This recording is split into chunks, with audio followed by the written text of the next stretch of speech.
All right, MassCom 105, 2 days after the historic election of 2020, Donald Trump versus Joe Biden. And today we have a very special guest who's going to help us see things from a totally different perspective other than political. Reverend Nancy Palmer Jones, thank you for being here. Just give me some quick thoughts. You were on television last night. Your group was doing something, your congregation. Briefly tell the class about that. Sure, absolutely. Friends, I'm so glad to see you all. Thank you for having me. So I'm the senior minister at the First Unitarian Church of San José, and I'm a part of any number of at least 3 or 4 different interfaith, multi-faith groups of religious leaders and and just folks of faith of various religions who are especially active and activists, because I have a real sense of call, which I can talk about further if we like to the work of anti-racism, especially in anti-oppression. And in the last few weeks, well, let me back up a minute. Here's the genesis of what happened yesterday. They're one of these groups of multi-faith clergy, interfaith clergy, cross-religion clergy, has been meeting together for quite some time.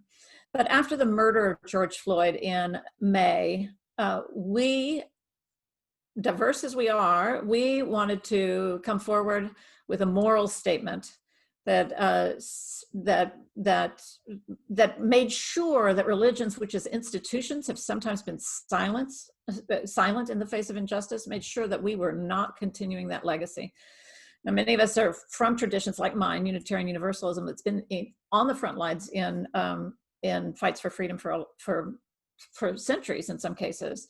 But still, I'm sure many of you know that institutionalized religion doesn't get the best grades for our capacity to help heal the world and fight injustice. So we held a faith leader march that drew several hundred people in late June. That was about Black Lives Matter, and that was acknowledging the complicity of religious institutions, especially in the horrible genocide of indigenous peoples here in the United States. And then almost immediately after that, we began to meet really frequently to talk about what was going to happen after the election. How are we going to prepare the communities that we're part of? Some of us serve congregations, some of us don't. And how were we going to help make a difference in the wider community in the face of a really contentious election? We are required by law, religious institutions are like other nonprofits and like educational institutions, who are required by law not to be partisan. So we can't endorse particular candidates, but we can get behind particular propositions and principles and values as much as we want. We can name those really freely. And of course, then when I'm speaking for myself, as I am here today, I can also talk about my own personal views as a citizen, right? Last night, though, we came together to try to hold an all-inclusive, count all the votes, nonpartisan prayer vigil and rally. And I have to say that the rally, both the prayer vigil and the rally, were so awesome because they included so many young voices of color, young women of color, and powerful, powerful, powerful folks with powerful messages. So it was designed to be, we actually anticipated that we would have some folks who might be angry, upset, agitators. You know, we've also been working really hard on police transparency and accountability and reimagining public safety. So we wanted to handle the safety of the situation. We were in touch with the police. They were way off site, except for those, of course, who were there in plain clothes and watching. But we had been trained in nonviolent de-escalation and everything else. We had the Gandhi Peace Ambassadors team, which is an awesome group of folks there as well. And there were no incidents at all. But now we're ready, I think, to allow, as we said, allow people to express their righteous voices, no matter where they sit on different issues and across political lines. But but always nonviolently. So that's kind of a background about what actually happened last night. I'm still processing all of the different thoughts and feelings about it. I'm really glad we did it, but we intend to show up with other nonprofits that are also holding similar rallies in the weeks to come. And I was glad to see the media actually showcase the coming together of the Interfaith Council groups, the different religious and spiritual groups in the community. Tell the class a little bit about the Interfaith Council. Well, this particular group that was that spearheaded the faith part of this rally and prayer vigil is called the Silicon Valley Faith Leaders Collaborative, and we are Unitarian Universalists, at least one Unitarian Universalist, that would be me, Jews, Catholics, Protestants, Muslims, and I think those are our core. On the core team, those are the folks who are really represented. We also, in our wider circles of other groups we're part of and connections that we have folks who are Wiccan and neo-pagan. We have folks who are Hindu and Sufi and any number of other religious traditions as well. And when I say religious tradition, I'm talking about the history there, but I'm also talking about a present tense way of living a faith out loud, which is really engaged. All of us are profoundly engaged. We're not sitting in sanctuaries or temples or mosques or synagogues, just providing sanctuary where we can remove ourselves from the issues of the day. My Unitarian Universalist faith has a long history, and was formed back in the 1500s because of that desire to make a difference in the wider world, and a belief that we're so profoundly all connected and all beloved, that no one religion is better than another, that we're required to do this work out in the world. So I think that's an important distinction. And I'm really curious about whether you all in your own religious experiences or non-faith stances, any of those things, or having departed a religion of, that you were brought up in or that your family's part of, I'm really curious about what your kind of opinion or perspective is about the role of religion in this day and age. I'm curious about the exact same thing, and I hope everybody's ready to talk about that, because I'm going to call on people to do that. One last question, though, for you, Reverend. It's been my observation when we do this class and we talk about religious cultures, over the last 10, 15 years, more and more students have been either distancing themselves from organized religion or saying that their parents made them do it, but they have no affiliation. When I was growing up, probably when you were growing up, in some other parts of the country, it was just the opposite. If you didn't mention it proudly, you weren't considered to be in the rich tradition of your culture. Mm-hmm. Have you observed it that way? How have you seen that? Well, my own story has a whole journey. I was born in Texas and lived there until I graduated from high school. And then it's true, I only applied to colleges on either coast. I was eager to get out of that particular environment. My upbringing had a lot of stifling in it, stifling of me personally, but also stifling of larger ideas. However, even in Texas, I got introduced to I was a Methodist, which is a Protestant religion, and I didn't have a negative experience. I identify as queer, all gender loving now, but I didn't at that time. My experience might have been very different if I had really been able to name and own that from an early age. However, overall, I didn't get turned off by religion itself, except by the claim that there was just one way. I knew that couldn't possibly be true. So I got introduced to some more liberal theologians, really, religious thinkers, philosophers of the 20th century, and all of a sudden they're very outside the box understandings of what God is, what the meaning of faith is, all of those sorts of things made so much sense to me. And that was not being preached from the pulpits that I was hearing people. So I left organized religion altogether. didn't think I'd ever go back, really. I was away from it for over 20 years when I was a professional actor and a freelance book editor. And the theater was really kind of my spiritual home. And then I came back to it partly because my book editing got me again in touch with, I began to realize that there was a progressive religious world out there that I could get behind. And then I hit that point kind of in midlife where, everything felt like it was on the skids. Everything was changing in my life. I was heartbroken. I'd lost my flame of faith in my acting career, and I needed a way to give back to the world. And somebody said, you should go to that Unitarian Universalist church that's just a few blocks away from where you're living in New York City. And I said, okay, I'll give it a try. And I really, from the moment I walked in, I knew that I had found my home.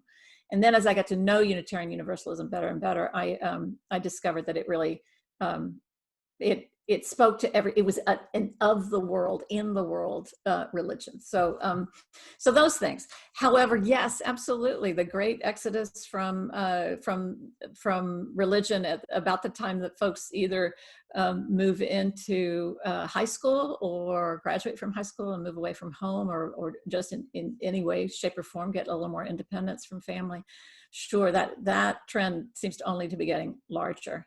And some folks come back when they begin to form partnerships and families and or hit a tough spot. If the religion of origin hasn't harmed you, hasn't been used as spiritual abuse or religious abuse, because I do think that exists as well. Very good. I think you set the table beautifully.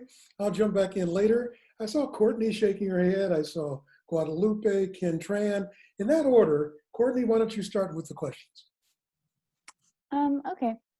So personally for me, my family's not very religious. We would go to church on Christmas Eve and stuff like that. That was always a tradition, but we didn't really go very often. And I don't think it's very implemented in my life.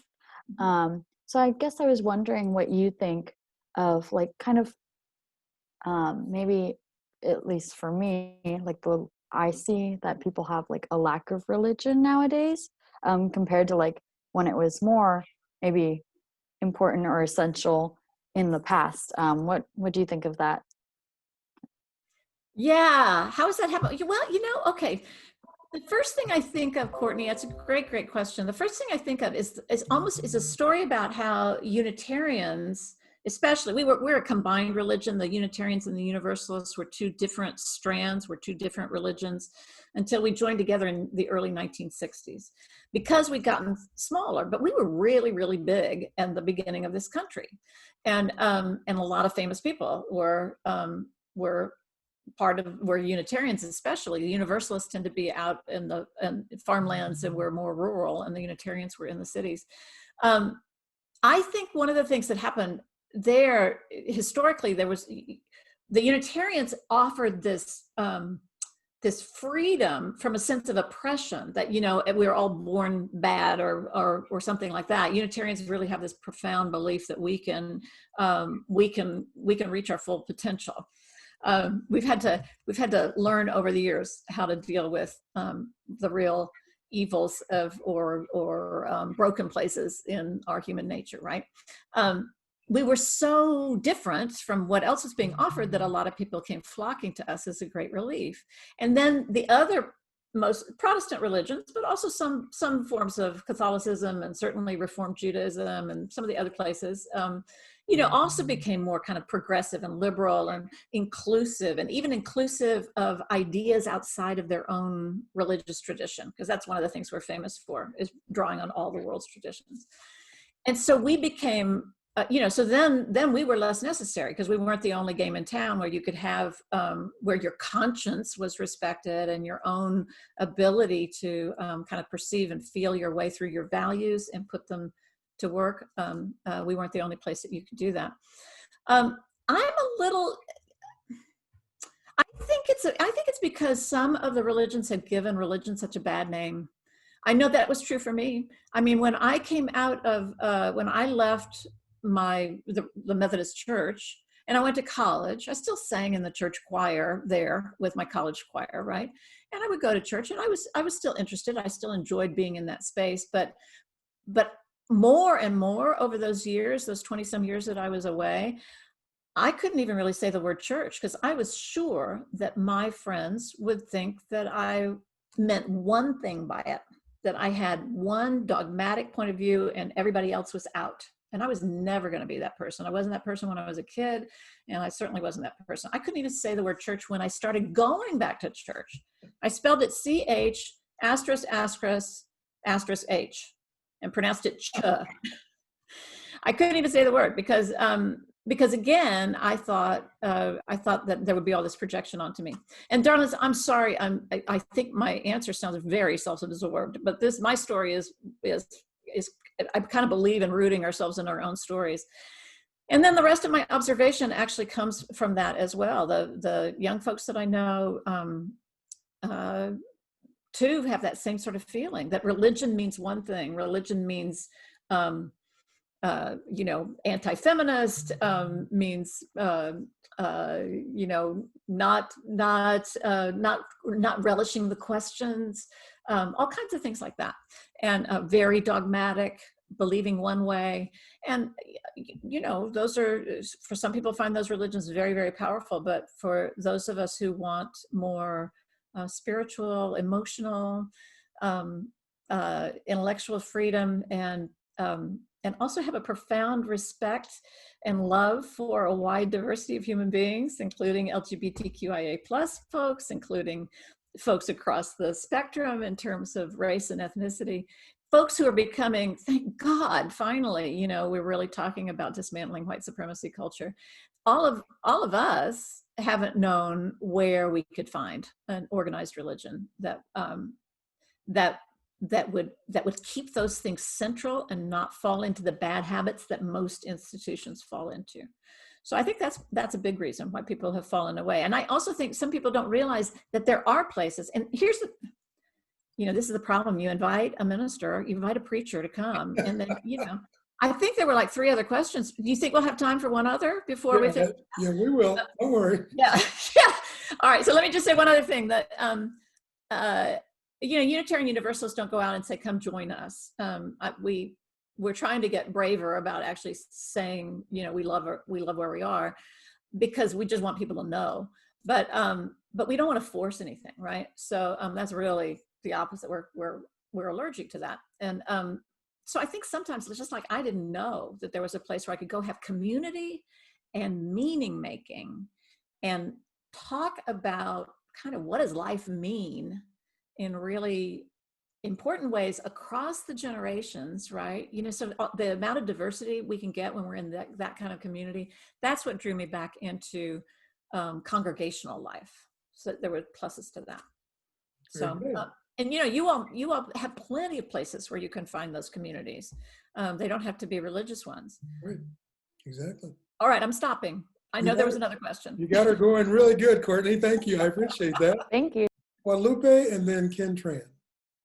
Hi, Nancy. So in the video with Bob, in the interview with Bob, you talked about impact over intention. And I think that for religion, that's a really big problem, because a lot of times the intention is there, but with religion, it's not quite there yet, where we are being inclusive with our form of communication and our language. So my question to you would be like, do you think in the future that's going to change? Do you think religious organizations are going to start being more inclusive in order to attract a younger demographic into their organizations and continue their organizations?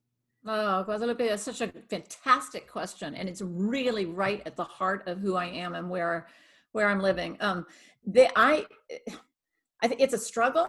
And I do know of congregations, really in every faith that I know of congregations that are working really intentionally, fiercely on dismantling the white supremacy culture in their own institutions. The Unitarian Universalists are on a serious journey around this. In fact, I wrote a book about it, which I'll show you in a minute. and doing the hard and necessary work of looking at how those good intentions can mask implicit bias, can mask all sorts of language problems. And please, dear ones, I'm very sincere about this. If you want to call me in on any of my language, please do. Please be brave enough to raise your hand or even do a timeout or something like that and say, ouch, Nancy, that, whatever, just tell me. Because it's always a learning process, right? So those of us who are really committed to a process of learning and educating and training and doing the work, but both in caucusing, where there's safe spaces for BIPOC, and also in white caucuses, where the white people can make the mistakes without hurting everybody else, right? The more we're doing it, the more hopeful I feel. I don't know any place that has got it going on, but I got to tell you, my co-author and I, Karen Lynn, see, here we go. I'm contractually obliged to talk about my book wherever I go. I'm seriously, this is our baby, and we spent 5.5 years on this book, and we do love it. I just put in the bank this morning my first royalty check. It was amazing. Good for you. Lifelong dream. It's called Mistakes and Miracles: Congregations on the Road to Multiculturalism. And it's 5 congregations, Unitarian Universalist congregations of different sizes and different locations and different demographics, who have been intentionally on this journey to build multicultural, anti-racist, beloved community in the sense of Dr. King's beloved community. And we go in there, we go into great detail. We believe that, the power is in stories, as in the nuances of the stories. And nothing's, needless to say, nothing's all one way or the other. Everything is both and. We've got core principles in there about some of those very things, how important it is to be for people who are coming in to be able to see leaders who look and sound, like them, right? And also, if you see somebody at the front who's speaking, not as a token, that's always the danger, right? Not as a token, but as an integrated, decision-making force within a community. There's a place for your voice as well. So, and I say you because I'm clearly part of the white dominant culture, right? And that's still true in my congregation, but we're not as we are more diverse than some congregations are, and we're working really hard on it. So that is my fervent prayer. Oh my God, I hope that would be true everywhere. I really do. And there are other books that talk about other religions. Mostly they're based in the Christian tradition, that talk about these congregations trying to do the same kind of work. Most of them are about 20 years old, these books. Karen Lynn, who's my co-author, and I read all of that literature. They took up congregations that were majority non-white, and then also talked about how they were doing in terms of multiracial, cross-racial relationships and anti-racism. Very good. Good question, Guadalupe. You got her going. I like that. Ken, and then we'll go to Shelby. All right, so my family is Buddhist, and I'm not as deep in it as like they are, and I do have like a brief understanding of it, but I'm also like interested in exploring other religions. Would you say there's like a problem with having that overlapping? With having a desire to explore a whole bunch of other religions? Yeah. No, I think it's fabulous. I mean, that's where I live. So when I went to divinity school, I had a love for Buddhism for almost all of my adult life. And finally, when I lived in New York City, I went to the New York Zen Center and took instruction, just really briefly, and started more of a sitting practice. And I'm really convinced that is one of the reasons that I was able to kind of open myself to hear a call to ministry, to go to divinity school. And, because it was, again, I was just finding Unitarian Universalism, and I was just committing a bit more to that Buddhist exploration. And the two together, really changed my life.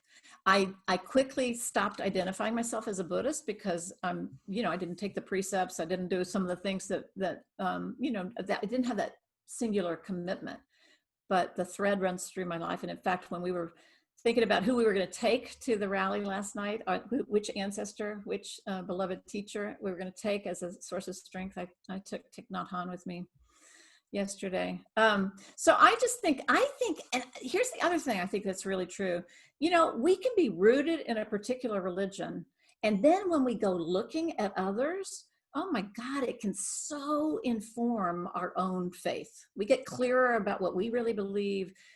We develop empathy and compassion. When I got back to church, all of a sudden, and this is, you know, again, after 20 years away, all of a sudden I had so much compassion for people who believed very differently than I did, but who were finding this sense of connection, who were longing for something more in their life. Not necessarily the supernatural or anything like that. That's not what my theology is. But I understood folks. I understood their love for their religion so much better in a way that I'd been kind of judgmental about it before. So I don't see how we can lose. I really don't see. I mean, I'm sure it's not great for everybody, but I cannot see how we can lose when we go searching and exploring. At the very least, it's a human thing, right? That religion is human beings trying to understand, why are we here? How are we to live? And what happens when we die, you know? And it's just trying to make sense of our life. I mean, isn't that what we're all trying to do? If we're conscious, if we're thinking about it. And religion has just taken philosophy and other things and ways of living and tried to answer some of those questions, or tried to make the question central, which is part of what my religion is. Very good. Shelby, and then Lester. Hi, so I'll share a little bit with my experience, which will bring me to my question, but I come from a more traditional Catholic family. So I was forced to do the communion, baptism, communion, and then my confirmation. And, the purpose of a confirmation is to make your own decisions based on your religion. That's why you're confirming yourself into the church. So I didn't really know much about being Catholic until doing this process. And my last requirement to be confirmed into the church was to go to a pro-life walk. And I am very passionate in being pro-choice. So I told the leader, look, I'll do anything else, but I don't agree with this. I do not want to participate in walking and advocating for this. And his response to me and my mom was that it is part of being Catholic. So you got to do it. So I went, and I noticed that a large majority of the people who were in the pro-life part of it were carrying crosses, had on their posters were Bible verses. It was all very religious based. And that's what pushed me. I was already never very connected with the Catholic Church and the religion, but that's what really pushed me out. And I have not considered myself Catholic since then, because I viewed it as more, it's all or nothing. You believe this or you don't, and you're not Catholic. So that's what kind of pushed me away. And I think that brings me to my question for you is what's your perspective and your stance on religion, regardless of what religion it is, to play a part in making laws or government decisions? That's such a great question. And I figured we'd probably get at this in one way or another, right? Separation of may as well just get it there, right? Yeah, I'm really glad, Shelby. I'm really glad. And I love the context you offered for it. Really grateful for the context you offered for it. And I'm filled with so many thoughts and emotions that I actually will take a breath here.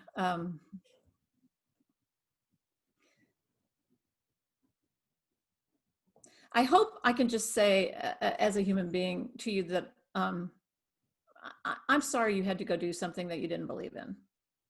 And I'm sorry that there was a feeling in that parish, in that place, that it was all or nothing. And of course that I know that exists, right?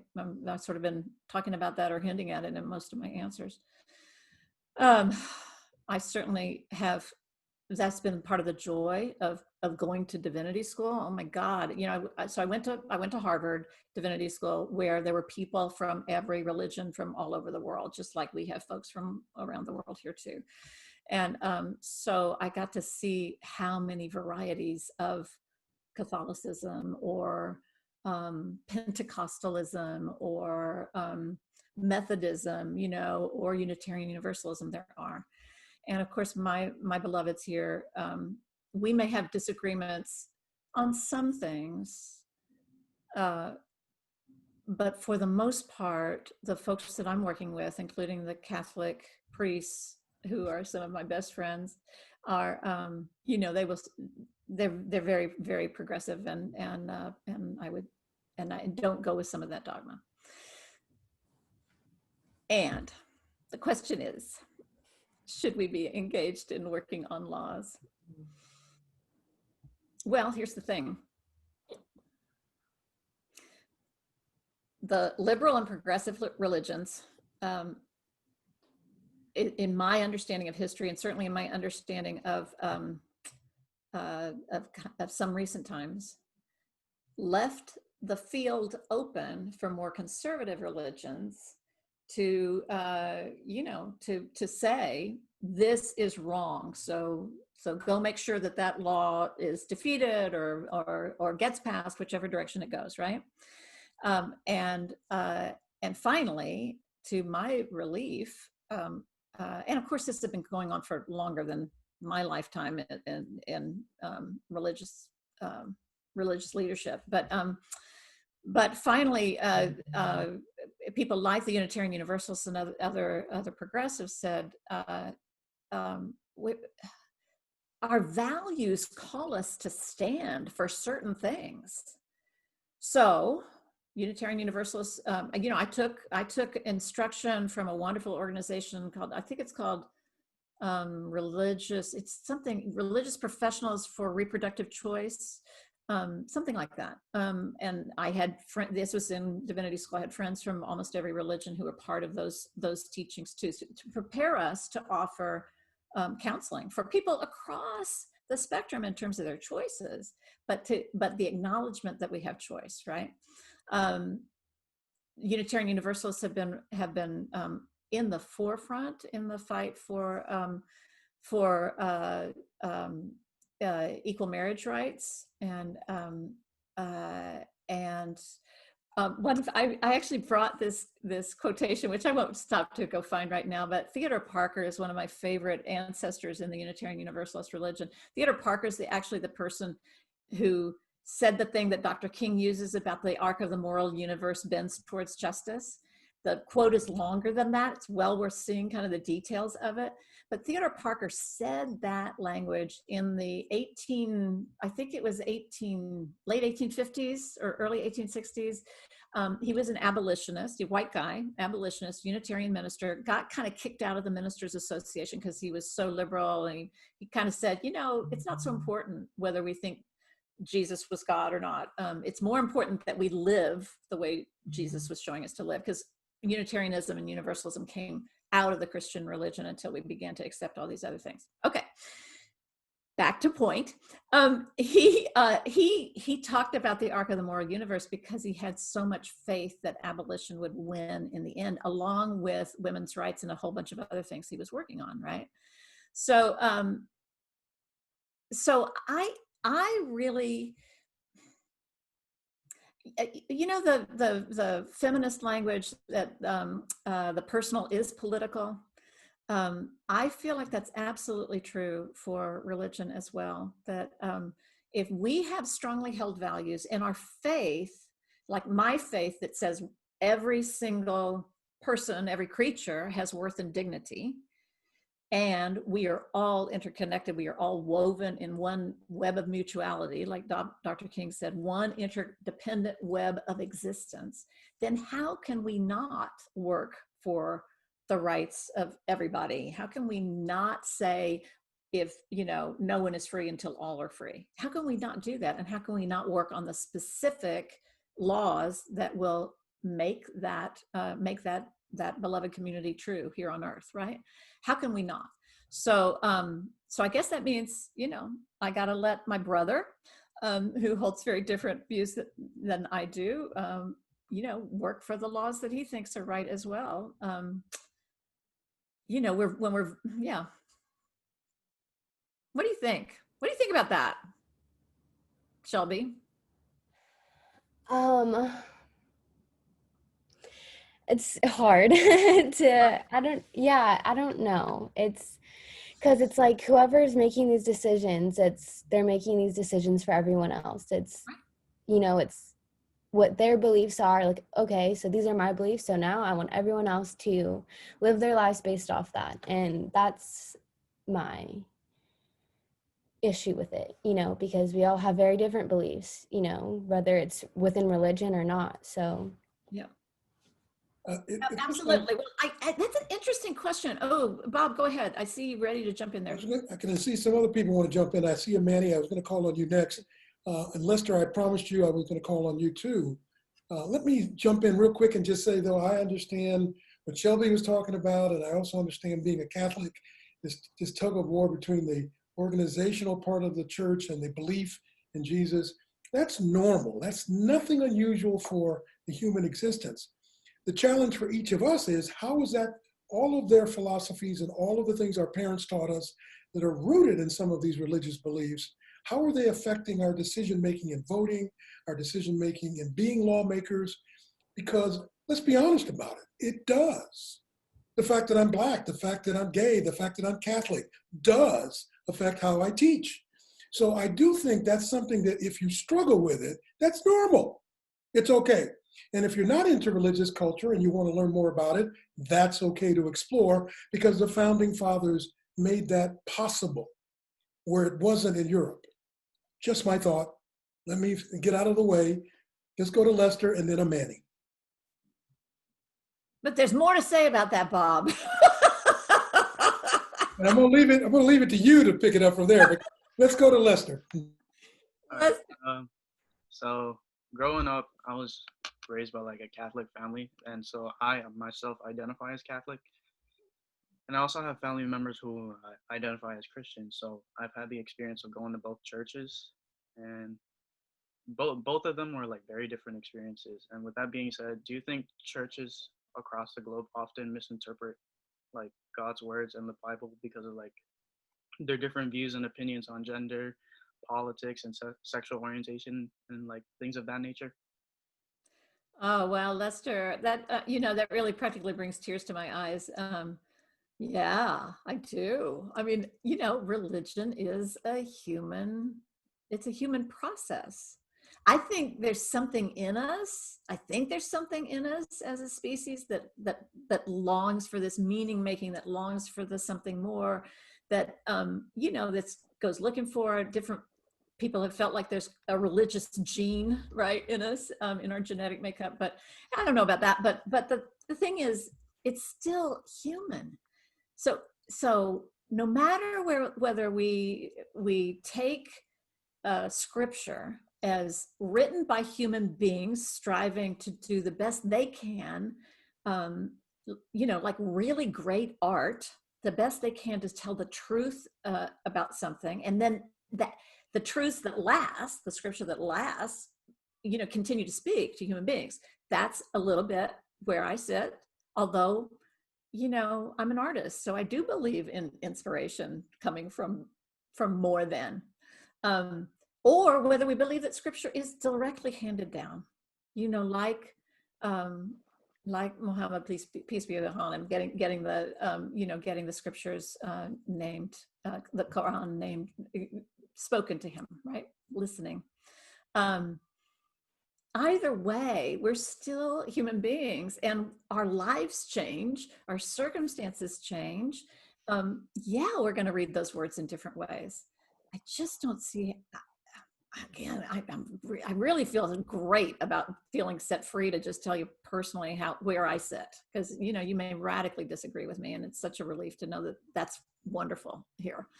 But I just don't see how one interpretation could possibly remain the truth. I'm always looking for the golden thread, right? What is that core element? So if you ask me, I love Jesus's teachings. I love Jesus's way of life. I love, that Jesus was essentially that voice for the oppressed. Jesus was breaking all kinds of societal rules. And Jesus was really embodying this amazing capacity for love and you know, justice is what love looks like in public. Cornel West, is it James Cone or Cornel West? Cornel West said that, right? Yeah, I think it's Cornel West. That's right. Whew, I've got a bunch of different scholars in my head these days. Justice is what love looks like in public. I think like that's also what Jesus was embodying. Jesus is a great go-to teacher for me for the social justice work. But then I draw on others as well, right? And I just, you know, that's one of the cool things about going to school and studying religion or going, is you get to see that historical development. Because the other thing is people hear it differently, right? You know, oral traditions get written down differently. Of course there were mistakes that were made. There's all that great stuff about early manuscripts of texts that became part of the Bible or that were left out, that were chosen to be left out, and how they're, you know, they're scribbled all over, right? You know, you know, and then sometimes people would rewrite it and go, oh, okay, well, I guess that must belong in there after all. And that was just an editor making a change. So how could it not be a process of interpretation? And isn't that awesome that we're capable of that? Really, and if we really expand our minds to think about the arc of all the human beings that we are reaching back to, this is where I wish the screen were even bigger, you know, reaching back to through all the centuries of time, how we're connected to this human endeavor trying to make meaning. I think it's a good thing. And I hope that we continue to do it, right? So that's part of what Protestantism, so which I think is what you're calling, I'm not sure whether you're calling Christianity the Protestantism or the evangelical non-denominational religions. I've really been confused about that because of course Catholicism is Christianity in my language, but it's special, and just like each of the religions is special. So, but Protestantism was born out of that idea that we can read the Bible. The printing press happens right about the same time, right? We can read the Bible ourselves, and we can figure this out. Up to a point, at least, we can figure this out. Very good.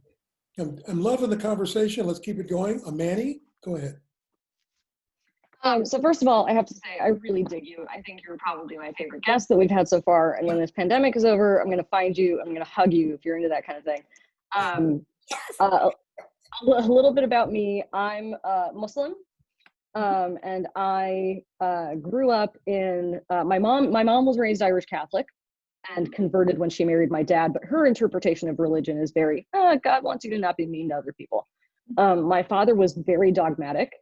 And I kind of like Ken, like I wanted to explore other religions, but I kind of did that from the grounding of being a Muslim. Like I didn't take off my headscarf. I was like, I just kind of didn't know what to do. Like if this is the religion my father is practicing, I don't want to be part of it. Kind of came back and reaffirmed my faith in being a Muslim, but with a more holistic view that, like, you know, recognizes the traditions of other religions. Kind of we're all moving towards the same place.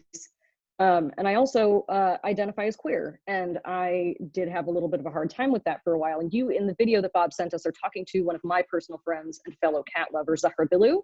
Yes. She is a wonderful person. I really love her. And the shooting in Orlando was really difficult for me as a Muslim person, because I kind of, like Zahra, was expecting a certain amount of backlash, but I also felt this immense amount of grief as a queer person. And Zahra mentions in the video that there are a lot of Muslim people who are very homophobic and don't make faith spaces safe for people who are coming out, and don't invite people who are queer into the community, and don't treat it as, you know, if you do believe it's a sin, then isn't every sinner welcome? And there are also a lot of Muslims who voted for Trump this past time around. And their biggest issue, the reason that they voted for Trump, is that he's very anti-gay. And kind of to Shelby's point, how do we make religion respect human rights and people outside of our faith traditions, and recognize people's differences and their own right to make their own decisions without us bringing our faith into creating laws or defeating laws that would protect those human rights? Have you ever met anybody who kind of said, well, I believe this, but I'm not going to do it for myself. I'm going to set it aside and vote in a way that is different so that other people can make their own decisions? Yeah, I have actually. I have. And then, you know, in the interfaith work, these different organizations, whether it's faith-based community organizing with PACT, people acting in community together that I'm really engaged with, or the Silicon Valley Interreligious Council, which is spelled SIVIC and pronounced civic. That's a kind of non-activist group that's very inclusive. I have, through these different connections, definitely known of folks who've done exactly that, Amani. But well, and I get, you know, this is, you know, really any of these questions, darlings, I love to talk about this stuff. Any of these questions, though, would be equally valuable for me to just turn them back to you. And this time I am going to kind of turn it back to you, Amani, because when I think about the why do some of these issues, why the homophobia? Yeah. Why the homophobia? What is that? What's in human nature? What's in the psyche? What's in the life experience of these folks that names that and that insists on that interpretation? I mean, even if you're looking at the Bible and you're looking at what some queer communities call the texts of terror, the texts that have been traditionally interpreted to be homophobic, to be anti-gay, there are multiple interpretations about what the real sin was, that the sin wasn't gayness, the sin was a lack of hospitality, or the sin was, you know, that kind of thing, right? So what do you think about the why? So honestly, I have a difficult time with the why. I mean, as a queer person, I'm kind of the innocuous queer that nobody really cares about because I'm asexual. So I don't have sex. I don't have sex with men. I don't have sex with women. I don't have sex with people who are non-binary. So a lot of queer people don't see me as queer, and people who are homophobic don't see me as a problem because I'm not engaging in homosexual activity, which I'm still not okay with, because I'm not okay with people like slighting gay people in front of me just because I'm not one of them. I don't understand the appeal for anybody. So I kind of have an issue with people who have an issue with homosexuality, because I'm like, well, it's all weird to me. I don't get any of it. I don't get it. I don't understand where the fun is. But that's how my brain works. And I still feel like everybody can do what they want, and I don't need to balk at it. Yeah, I do think, like you said, it has a lot more to do with the interpretation than the actual message. And this is part of the thing that I've said before. We're like, yes, I kind of belong to an organized religion, but I also feel like organized religion is kind of a joke, because I have a personal relationship with God, and I have a personal relationship with holy texts. And I have my own ability to interpret these holy texts and what they mean to me and what I'm supposed to do with it. And unlike the Catholic Church, Muslims don't have a religious hierarchy. We don't have Pope and bishops and cardinals who are interpreting the religious message and then telling us what to do with it. We are supposed to read it for ourselves and make our own decisions.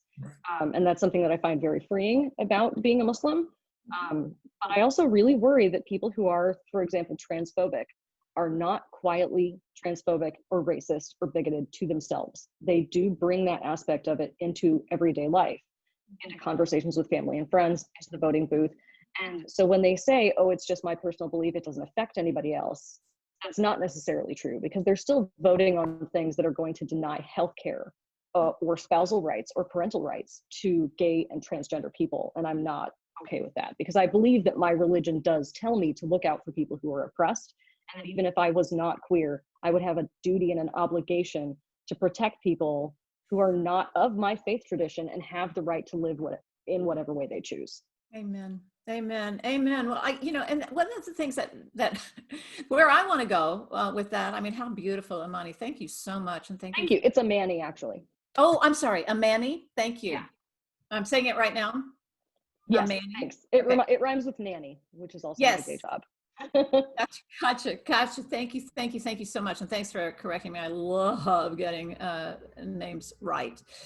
You know, what I want to say is let's talk about sex. Let's talk about sex in the sense of how powerful this part of our being human beings has been in folks' lives, in their imaginations, in our imaginations, in the formation of rules and everything else. And this is true around the world, right? You know, and the whole thing about women's sexuality, and is that dangerous, or is it, you know, all of these things that come out of, some of it comes out of patriarchy, some of it comes out of a Puritanism, which is in our tradition, Puritanism that is scared of big feelings, and so there are all these cultural aspects to how we feel about who's sleeping with whom and who's doing what, and it's some sort of personal threat, I guess. It's so scary. It's some sort of personal threat. And I could be really wrong, darlings. I don't know if there's anybody who'd be willing to, who has a different feeling about this, who with respect could, and love could speak to that. Please do. Please do. And I would say we have less than 15 minutes left. Those of you who've had your hand up, I know it, I see it. We're going to try to keep our answers a little bit shorter. Go ahead and jump in. This is not the time to sit back. Speak. Jeronica, you start. Okay, so hello, Reverend Nancy. My question to you is regarding, because of the fact that you have experience with all of these religions, I'm not sure if you mentioned it earlier or not, but what do you think about shamanism and how a lot of people nowadays think that it's a very primitive religion or don't see it as a religion at all? Oh, I just think that's so profoundly disrespectful. And, you know, so I'm not as deeply connected to shamanism per se, except in some of the reading I've done, and except in some of the connections I have with indigenous religious leaders. And so I don't mean to be conflating things, right? Doesn't shamanism cross borders culturally? Yes, it does. It can cross a bunch of different borders of culture. And obviously, like, shamanism is, in a sense, kind of an umbrella term, because there are other religions who won't consider them shamans, but the world will categorize them as shamans. Right. So what is your definition of a shaman, Jeronica? Well, personally, my definition of a shaman is, you know, someone who is deeply enriched of their old values from their old country, but not in the sense of, you know, that we consistently go into church. Shamanism has a heavy base in rituals, right? And a lot of people will see that and they think, oh, that's different. We don't do rituals. But I mean, I'm Catholic and I understand that prayer is a form of ritual, going to church is a form of ritual, you know. So it's kind of interesting to me that a lot of people will see that, and because it's different or it's not normal to them, they will completely dismiss it. Yeah. Well, so that comes back, and I may be wrestling with this for the rest of my life. I don't want to be glib and put things down to fear of the unknown too much, right? But that does seem to be a really primary shadow side of our human nature. For me, and this has been part of my work, especially in you know, coming to understand my own whiteness and what that's done to me, the limit on my humanity that white supremacy culture has put on me in its own ways, right? It hasn't been life-threatening, but it has been soul-threatening. And I just want expansiveness. I just want, you know, more life, more connection to all forms of life. And of course, I have to stop and notice when the unknown is fearful to me. And I have a like, oh, no, we can't go there. But these things that we're talking about, none of this is scary to me. In fact, it's invitational. And for me personally, I will just say it's been very interesting. When I came out here to California to serve the church here, you know, of course, there were a lot more pagans and neo-pagans in my congregation, as well as just in the general surround. I mean, I had lived in California in the Bay Area for 24 years before I moved back east again. So, so it's not that I was new to California at all, but initially I felt a real sense of a kind of distance from, it just didn't speak to me as much as the religions of the book, Islam and Christianity, and really, you can in Judaism, and you can expand that to others sometimes too. But more and more, and I don't know whether it's the influence of my congregants and just being here, or whether it's just a natural life process for me. More and more, everything is truly alive, and so the life in a rock, or the life in a branch of a tree, or the life in soil, or the life in a table, I mean, thinking about the reality of a table from a Buddhist point of view, and how it's connected to sunlight and air, that I'm touching a piece of sunlight and air as I put my hands on my table, right? Everything is connected to everything. And to me, to have rituals to try to help us get in touch with that, how much richer life is. And everything in our culture pushes us away from taking that kind of time. That was not a short answer, and I need to shorten my answers, but I love the question. Thank you. Yes, excellent. I'm loving the conversation. Ariana, continue it. Short question, if you would, and then Alejandra, you get the last word. Okay. Yeah, my question was pretty generic.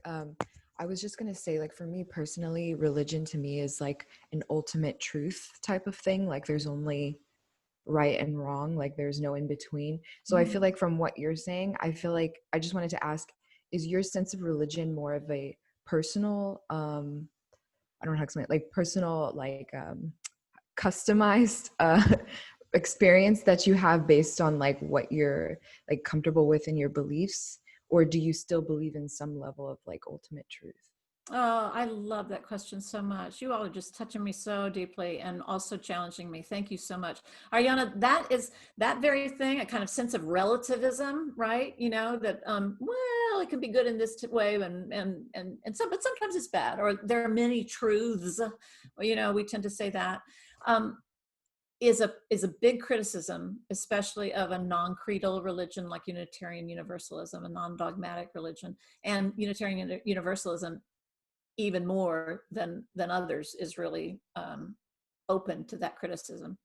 So I've been working since Divinity School intentionally to try to, and a number of my colleagues, especially my Unitarian Universalist ministers of color colleagues, people of color, friends of color, are working on what are the roots in our theology that do say we are this, but not this, right? And there are deep roots that say, like that piece about the holy being present in all. That actually goes way, way back. That goes down to the very root. It actually goes down to the root beginnings of the interpretation of Jesus's message in the first few centuries after Jesus's life, and that got declared heresy, actually. But it's been alive, all the way through. So I think one of the reasons it sounds so personal is because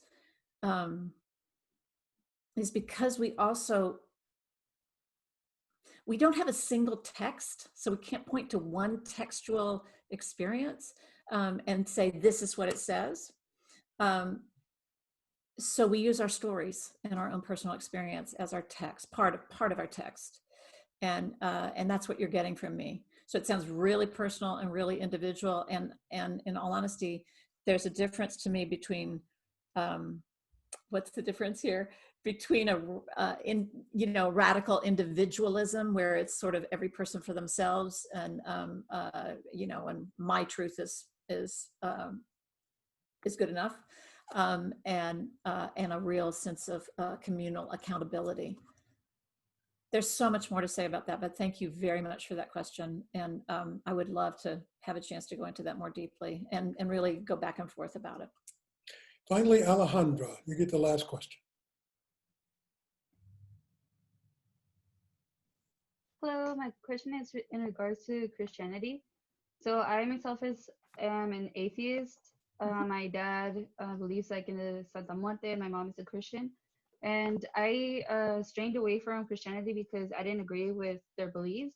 And one of them was how they have to donate 15% of their income to the church. Do you believe that priests in some way maybe are taking advantage of the position that they have to benefit the church? Great question. Yeah, the issue of money in church is such a great question. By the way, you know, I have numerous atheists in my congregation. That's part of Unitarian Universalism too. Is that atheists sit right next to Buddhists, sit next to Catholics, sit next to Protestants and Sufis and everything else. Yeah, the issue of money in church goes way back historically, and the problems with that. How do I say a short answer about it?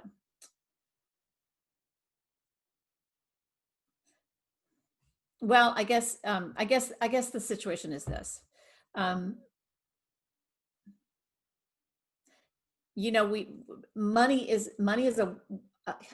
I don't know I don't know personally of places that say you have to give this much. I do know the recommendations. This happens in Islam. This happens in a bunch of Christian churches, tithing, you know, 10% or 15% or whatever. You know, those are traditions, right? And usually, at least in my life, where the money is going to support either the having staff, you know, like me, being able to make this our living so that we can dedicate ourselves to this work with the community. And it's going to the ministries we do with each other and in the world, like programs, you know, and stuff like that. So it's not, you know, traditionally ministers are about as, most ministers are poor, or not. Maybe poor is too strong a word. We're not making the big bucks. It's a little bit like being a teacher, you know, maybe sort of like that. The churches that are raking in the dough, that's all going to the institution, to the leaders of the institution. I have to say I would go so far as to say they have a more cult-like feeling to me, and I think that's a real distortion of what religion is and can be and should be. But money is an expression of who we are and what we love and what we believe. So if we give, you know, it does make sense that if people love what we are building together, then we hope that there's a desire to pledge. Unitarian Universalist churches are co-owned spiritual cooperatives. We don't get money from other places. We're making it all up ourselves. So if people don't offer a pledge, you know, they don't have a minister. They might decide that they don't need one, but that kind of thing. That's a very, very unsatisfying answer to me, but at least it gets covered at it. Thanks for the question, Alejandra. It's a big one.